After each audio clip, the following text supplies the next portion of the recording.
This episode, I want to try something new.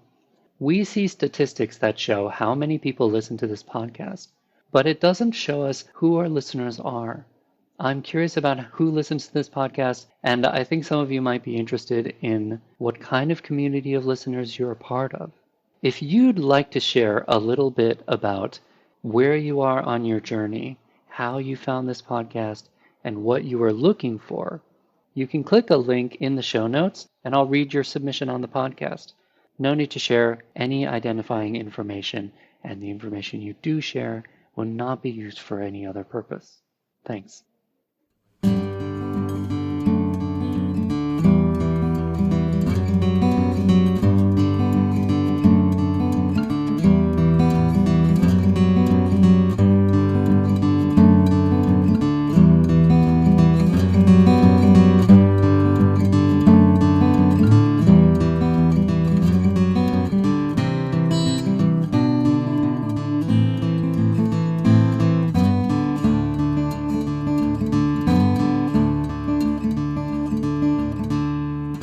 Welcome to the Jungian Anthology podcast by the C.G. Jung Institute of Chicago. Why a Conscious Life Has a Positive End, an interview with Dan Ross. In this episode, Patricia Martins interviews Jungian analyst Dan Ross about conscious individuation throughout life stages and why it makes for a better death. Daniel Ross, RN, PMHNP, MSN, MBA, has been a nurse for 40 years. He has worked extensively as Director of Clinical Services in the field of home health care and hospice.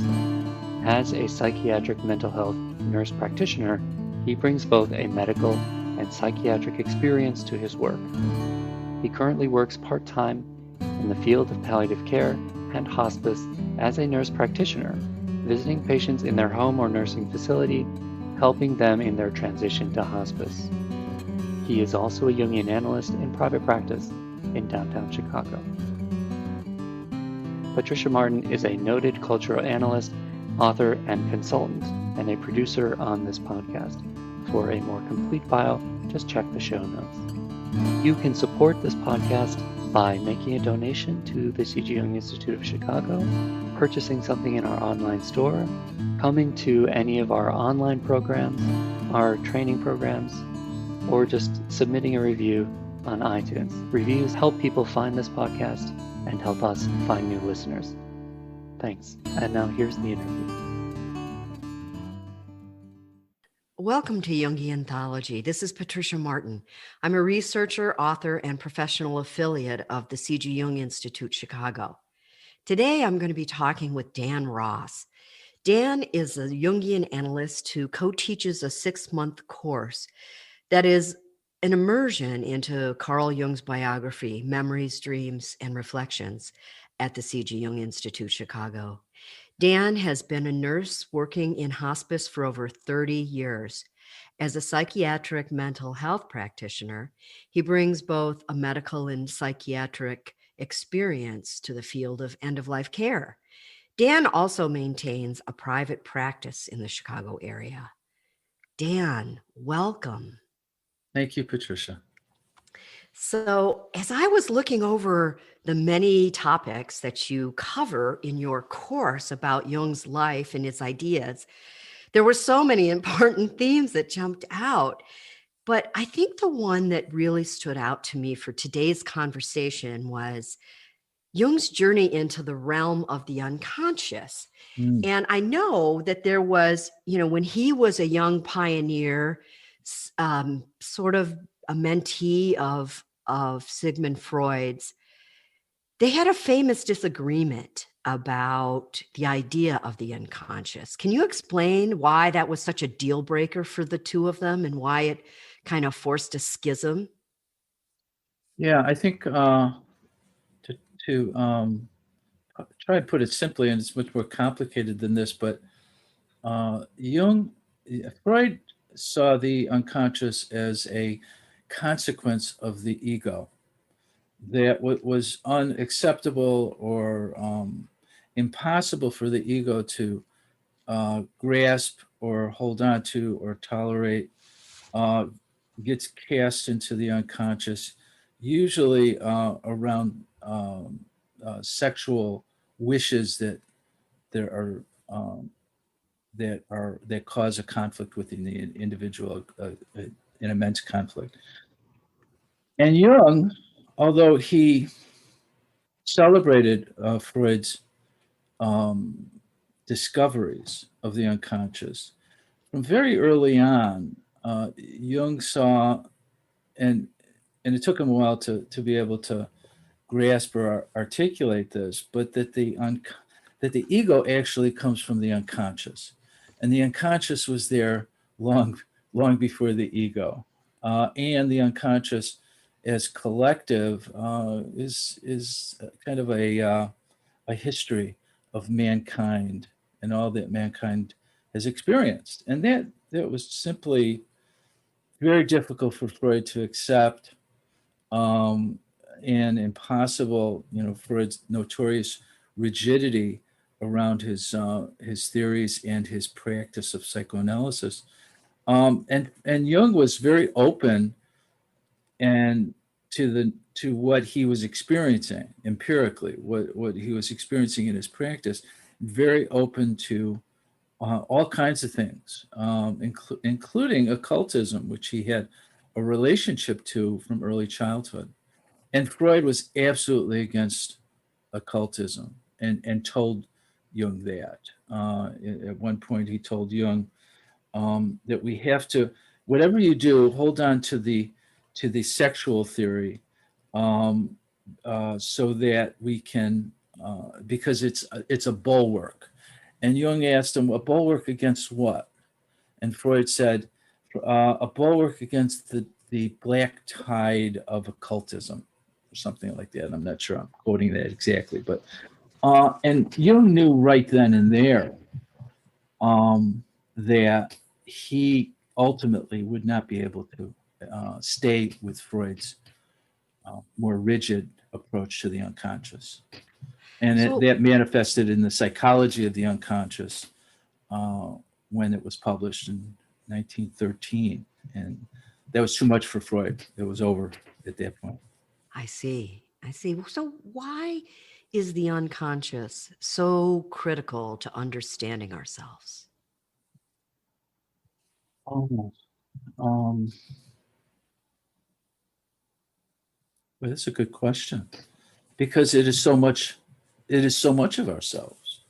It is so much more of ourselves than we grasp when we're young. When we're young, we think that ego is everything. That what we think, how we deliberate, how we make decisions, that's all coming from. When we're young, we think it's coming from, well, the only place it could come from. But if we allow ourselves what we use the term relativize the ego in terms of something bigger than us, then we see that our life has been informed by something that we were not aware of and get glimpses of over time. And if we study it, that as Jung did, we can develop a whole different relationship to everything that is not not us. Jung had this dream. I forget how old he was, but he was still young. I think in his teens, late teens, and the dream, I think, really put him on a particular path. And it was a dream in which he was surrounded by darkness, and he was carrying a small light, and he realized, and that he sensed that something very large was coming up behind him, something large and black, and he realized that this small light he was holding was all he had of consciousness, all of what he knew. And that what was much bigger in contrast to that, what was following him, and that he called the shadow, and that the shadow actually carried his number two personality. So he started, this idea of number one, number two personality that he grew up with in childhood and was able to discern. He was now developing some conceptualization around, and he attributed all of this black thing as shadow and this little light as consciousness, and that this was something he was going to be in relationship to the rest of his life.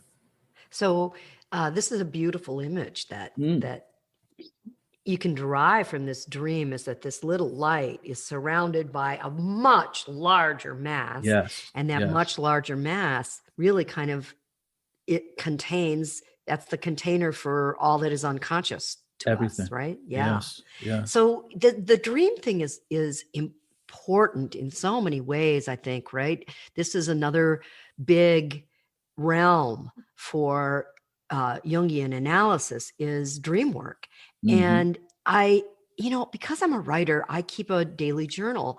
Mm. And writers believe that, if you write every day, it sort of opens the channel to connect to your creativity. Sure. It doesn't matter what you write about, as long as you're just writing every day. And I wondered if Jungians keep a daily journal of their dreams. Mm. And if they do, what comes of that? Mm. What do your patients or your analysans tend to derive if they keep a daily dream journal? Mm. And not all do, but those that do, I think it's a sign very often that they've made a switch. They've made a switch from a more psychotherapeutic relationship to a more analytic relationship, because when you're keeping a journal, you're having a relationship with and a conversation with, dialogue with yourself or some aspect of yourself. And you're realizing often that there are different parts of you, and the dreams reflect these different parts of you, or can reflect these different parts of you, and that having a relationship to the unconscious and these different personalities perhaps within us is and treating them as such really can change how your attitude towards the unconscious and how you get along in life from day to day. It's a remarkable thing, and not all my patients reach or move to that stage. Some of them reach a state in which their symptoms may have subsided or mitigated, and that may be enough for them. Or they may come back later, back into therapy with a different attitude, having matured after that.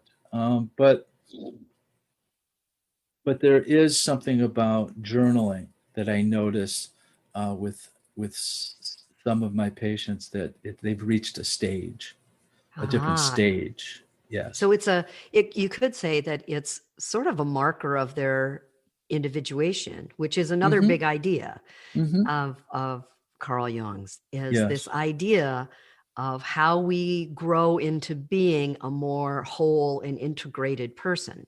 Right. Meaning that we have accessed our unconscious and we're sort of knitting this all together. Yes. Absolutely. Is I that like how that you image. is that how you would define individuation? I mean, how do you talk about it? Boy, individuation is such a big thing. The weaving together of parts of ourselves is an image. This idea of, in mythology, of dismemberment, that one goes through a process of dismemberment and has to remember aspects of ourselves. We can't seem to escape childhood without having cast off important parts of our personality simply because they were not acceptable to our parents or the uh, the uh, the people that we grew up with, or the culture, or society. And so adulthood uh, is best involves this recollecting of ourselves, I think. But there's so many different ways of looking at individuation too, because in my work with death and dying, I've discovered that all our life is a movement towards really embracing and owning and feeling our own mortality, our own limitedness. Um, and that's a very, very important part of individuation. It's a matter of becoming more embodied and more present.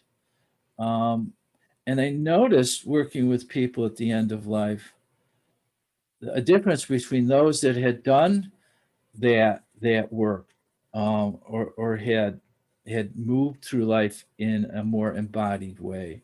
That the end of their life is not as difficult, is not as violent, is not as disturbed.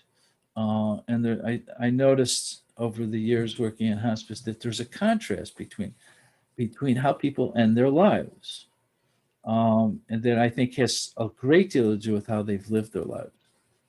Say more about this idea of how one faces the end of life if one has done the work of consciously building a relationship with their unconscious, or consciously individuating, which means, you're seeking experiences, and you're seeking an inner sense of yourself, Yeah, versus someone who hasn't done that work. yeah, Can you be more specific? yeah. I think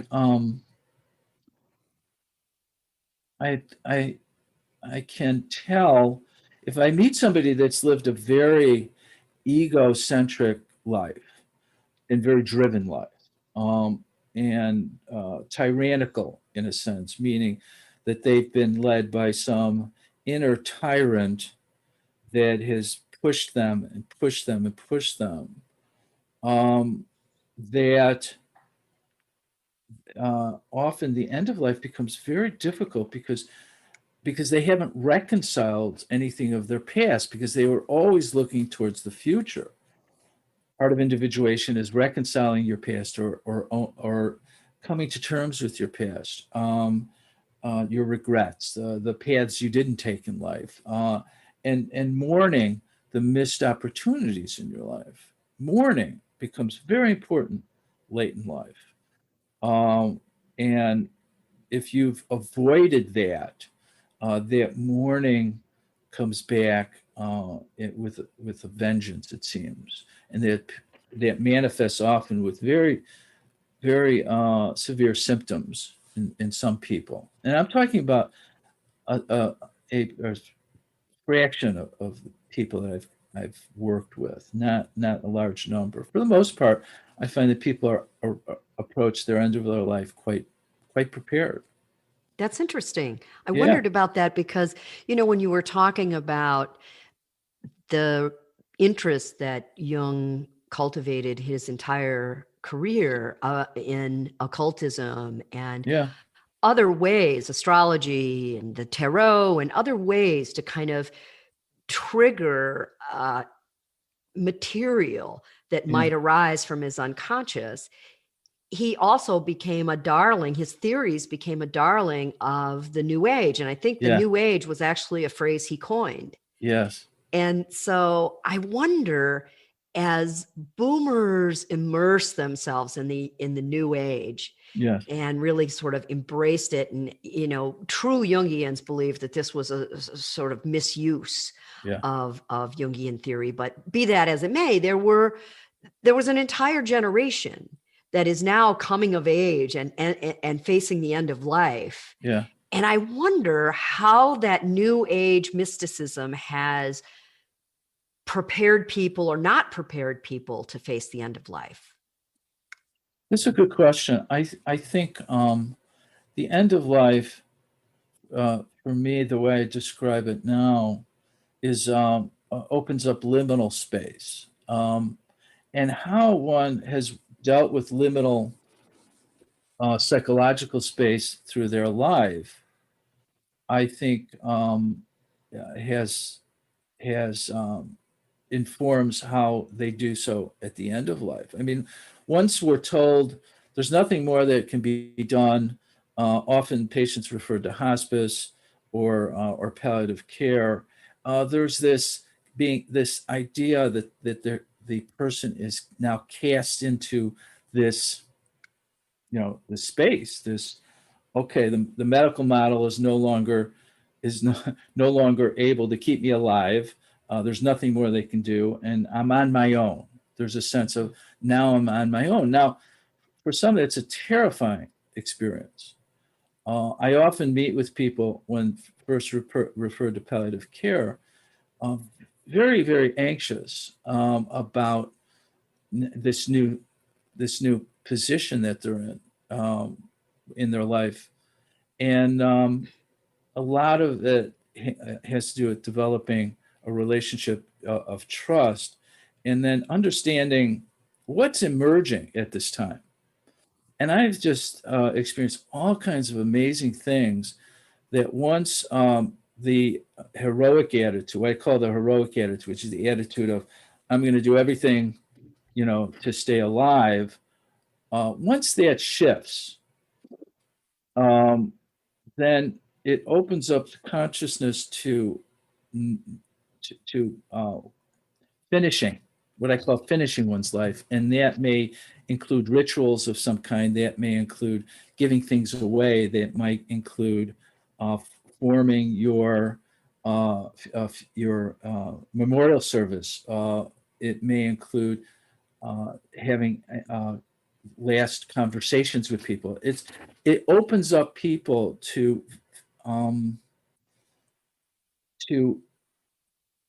finishing the relationship to life, and in my experience, that is very rewarding to people, and to the family members, to people around them, to clinicians that work with them, and it's a wonderful thing to see. But I think it comes from the fact that that stage, even if culturally we don't identify it as such, is a sacred space that provides for growth and opportunity that may have not been available prior to this stage of life. Well, as I think about that, I also wonder about this idea of loss that family members feel. Yes. And I know you counsel families, yes, as well as, the person who's facing the end of life. yes, And people often talk about the pain of that. And Jung has a quote in his biography where he says, there is no coming to consciousness without pain. And that pain and loss are part of what helps us individuate. So, I mean, that's not exactly a selling point, pain. In our culture, we want to be pain-free. We pay to have that done, right? Absolutely. So is becoming more conscious necessarily painful? I think so, but the pain is the pain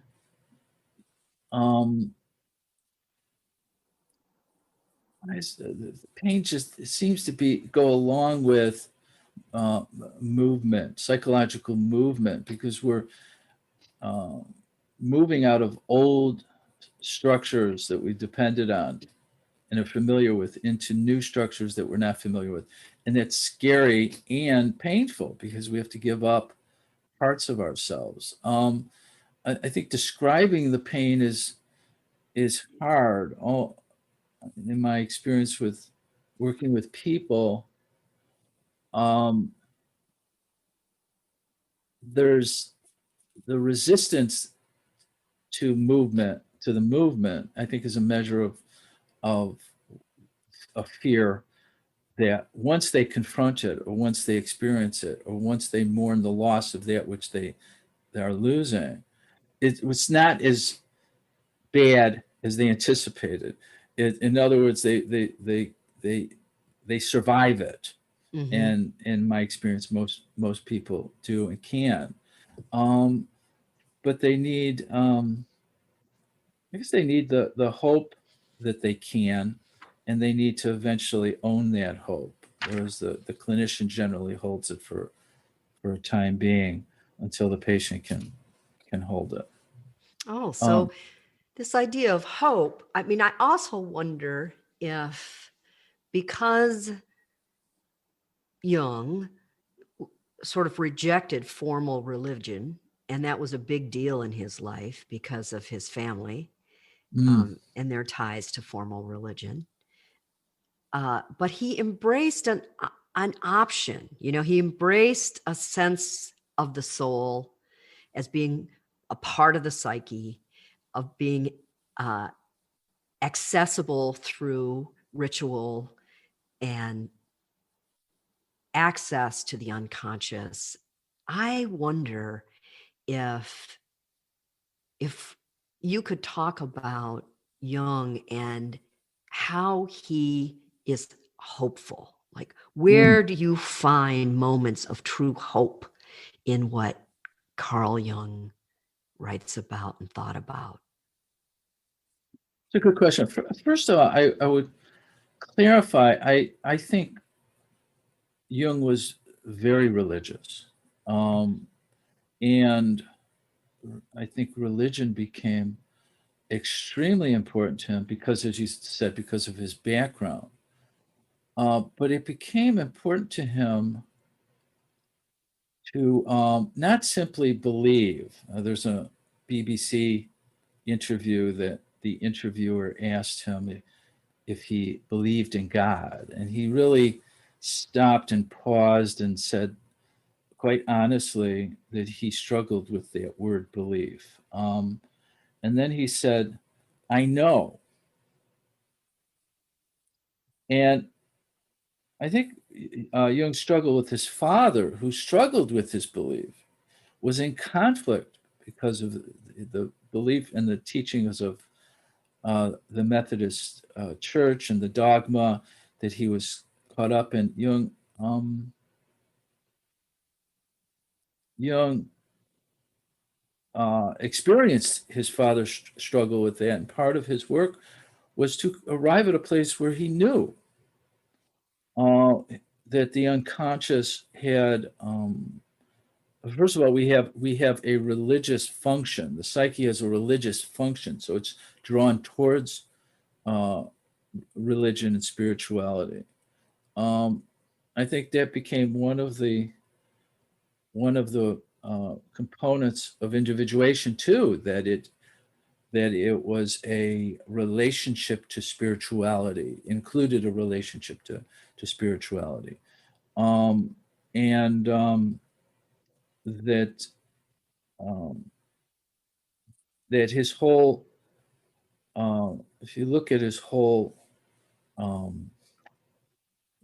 conceptualization of the psyche, that it is moving towards wholeness, but that there's something guiding that he called the self, and that the self is a part of the whole.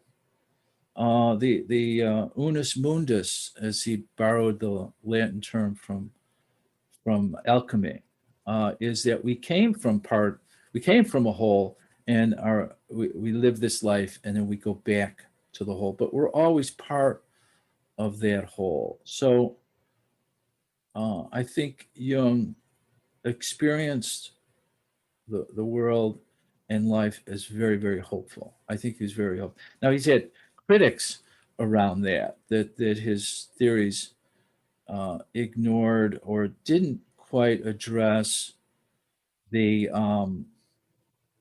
experience that patients have around hopelessness. And one of the struggles I think clinicians have is not to bring their agenda of hope to a patient. That the patient is that is coming to the relationship with hopelessness and powerlessness needs the clinician to be able to understand that and not So, try to push an agenda on so are them. you saying that then, I can imagine that many people turn to analysis because they're at a point in their lives where it does seem hopeless. Mhm. And so are you saying then that each and every one of us is on their own journey toward hope? It's not somebody else's agenda, or it's not a quick fix. It's a journey toward hope. It is. Yeah. It is, absolutely. Especially people that are coming from such a dark place of hopelessness. So I wonder also, I was fascinated by your idea of reclaiming Mm, parts of ourselves. And it led me to want to ask you about the collective unconscious, in mm, that, Jung believed that we have individual psyches, and then there's a collective where all of this material lives on a societal level. yes. And I I think about this week, we're on the verge of a new presidential inauguration, and many of us have watched by now the footage of the US Capitol building under siege by other Americans. And I'm curious to know your thoughts on what might be going on in the collective unconscious. What does this say? Mm, yes, I think one of the things that is going on is that this mass um, thinking, this adoption of a truth that whatever side you're on, whatever political persuasion, whatever ideology, that the temptation, and Jung was always suspicious of groups, and mass movements, because he felt that we can be taken over by demigods. We can be um, um, illusioned with a truth that's very tempting to take on, and then marshal all our energies in that direction, to believe something that on a mass scale, because it's easier. In other words, another way of looking at individuation, it's a movement out of the collective consciousness, uh, and to begin thinking on your own. And the way that Jung describes we do that uh, is to have a relationship to the collective unconscious, which was reflected in all of history, all of mythology, all of literature, and all, because all of that reflects the objective psyche, as he called it. And if we have a relationship to that and realize that we are we are playing out a drama in any aspect of any time in our life, we are playing out a drama, that if we understand what is unconsciously affecting us in that drama, and that is driving us, and when we become conscious of that, we're no longer victimized by it. We're no longer a pawn or a puppet. And I think many people today, ironically, because you know um, we have all the available knowledge after Jung, analytical psychology and psychoanalysis, to break free of the collective attitudes. But yet, I think most people fall into this habit of taking on an ideology because they have because it's easier. You're saying individuation is painful. Well, it's painful to break free of the collective. It's much more comforting to hold on to collective thoughts or ideas or mythology that develops. Or I won't use the word mythology. It's almost stories that seem to, now we have this mass communication with social media and such. It's much easier to glob onto that, to attach our identities to something larger, what we see as larger, rather than, like Jung, hold on to the light in his dream, hold on to that light, and build that light and grow that light against the blackness that's of the shadows.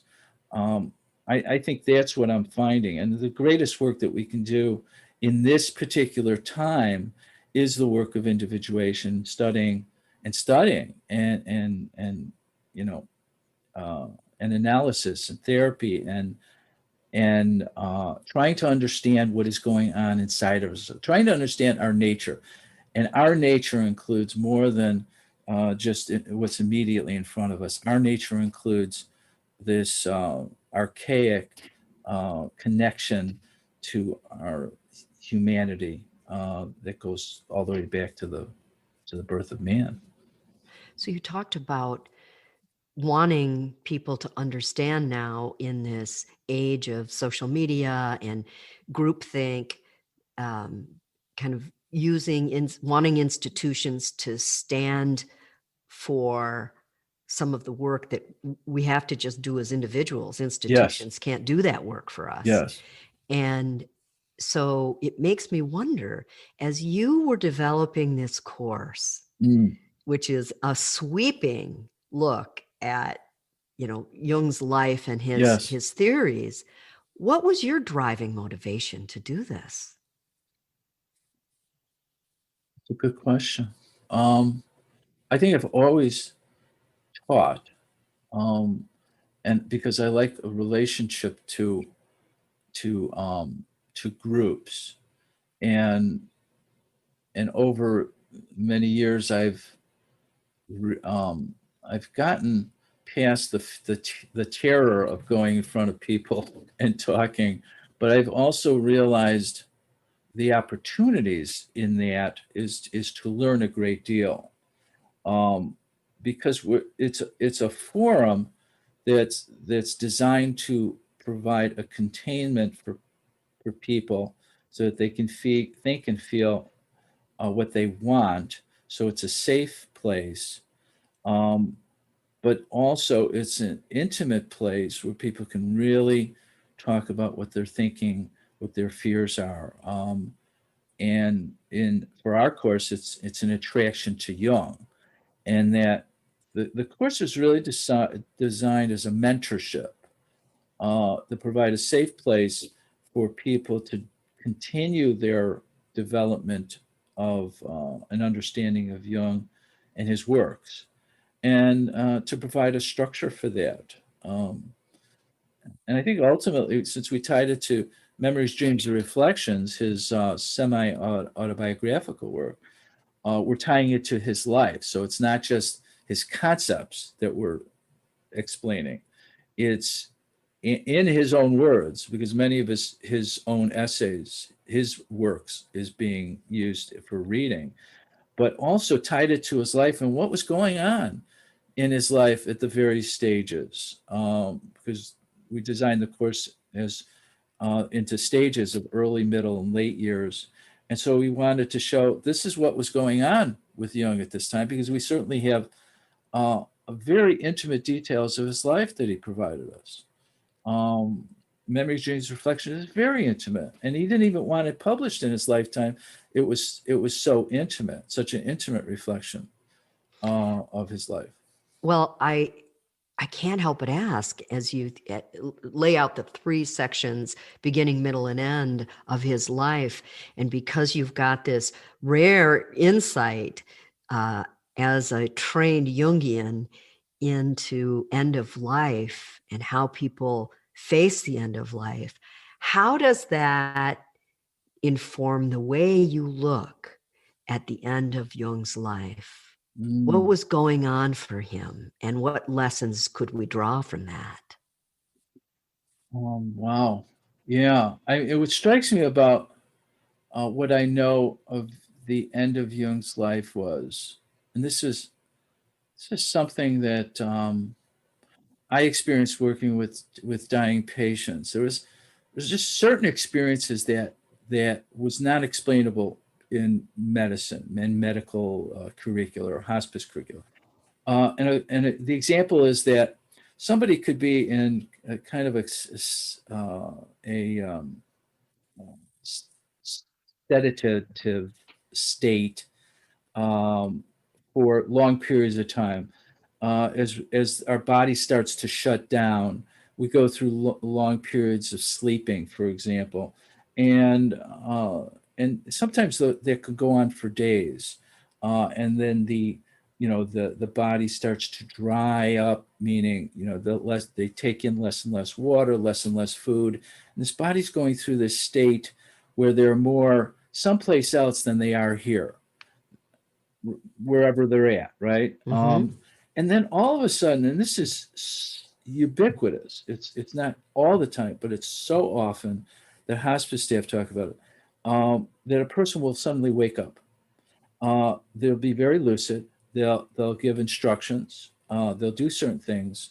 They'll say certain things, and then all of a sudden, shortly after that, they go back into their sleep, and then they shortly die after that. There's this period of finishing. I call it finishing. That wherever they were, they come back for this last thing. Now, Jung did that. Jung was in a state of sleep for days before the end of his life. And the day he died, he suddenly woke up, asked his son to go down to the cellar to get a bottle of wine, and that they were going to have a last meal together with a glass of wine. And they did that. And it was that evening that Jung died. So interesting. As you talk about this, it makes me want to ask you, how were you drawn to Carl Jung and his work? Mm. I think for me it was a point in my life when I was desperate, and I think desperation becomes very, very important for us to reach a state of desperation in which we have to reach out to undeveloped parts of our personality. And that happened to me when I was about 49, and my life became meaningless. Although I was working in hospice, I had a job, I had a family, I had wonderful things in my life, but I couldn't appreciate any of it. All of it, my life was a wasteland. And then several things started to break through for me. I was listening to a song by Bob Dylan, singing Mr. Tambourine Man, and I just broke down because I suddenly realized what he was singing about. And I had heard that song a million times and didn't understand it until that moment. But I was getting more experiences like that, where I would something would hit me and it would break through this malaise that I was in. And I end up reading a end of life book by James Hillman called The Force of Character, and that was all about end of life. That was about aging. That was about everything I was working with at that time, only from a very Jungian perspective. And I said, this makes sense to me, and it sparked something in me that I think I would call what Jung called the religious function. This movement towards meaning and purpose, and so from Hillman I went to Jung, and found out that there was a training program at the Jung Institute in Chicago back in the early 2000s, started by Gus Swick and Jane Camerling, and I got accepted into that, and I did that 2-year program, and then I needed more. And I became a psychiatric nurse practitioner. That took 3 years. And after that, was accepted into the analyst training program, and then I did that. So this journey has been going on for like a long time. Well, that is, first of all, it's an inspiring story that, you broke through melees. And I think that that's probably resonant for a lot of people right now. We live in a time of uncertainty. And so I'm going to ask you another hard question. I realize I've been asking you a lot of big questions. They're good questions. Thank you. I wonder what would be the one thing if somebody wanted to feel like they could break through the fog of uncertainty right now that we're living in with the pandemic and an economy that's rocking, and people are losing their work identities and their sense of place and a sense of purpose. What's the one Jungian ideal that they could hang on to that would help them? I'm asking for like I guess it's a simple question, really. Maybe it's oversimplified, but what would be the life ring that you would throw them? Well,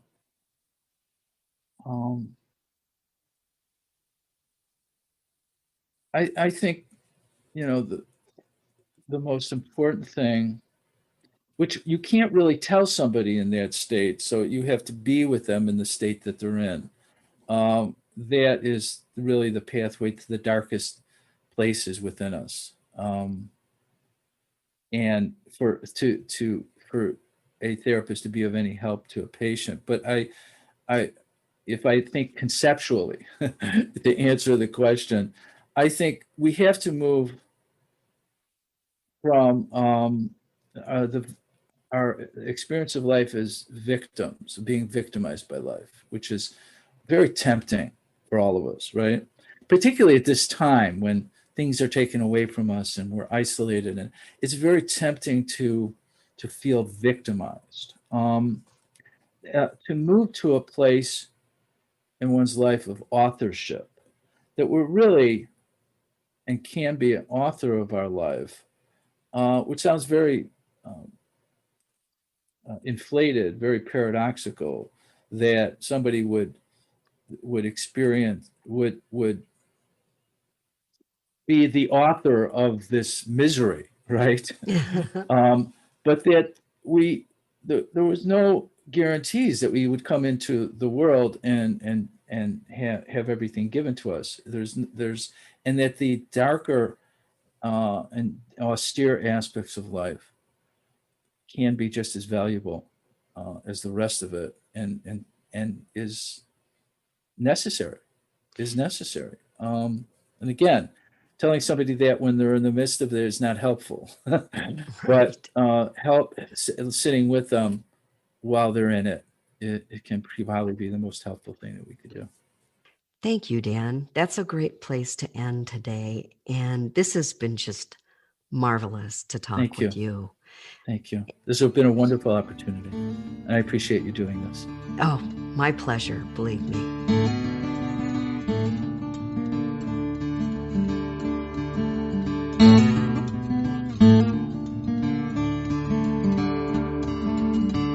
This podcast is distributed under a Creative Commons Attribution, Non-Commercial, No Derivatives license.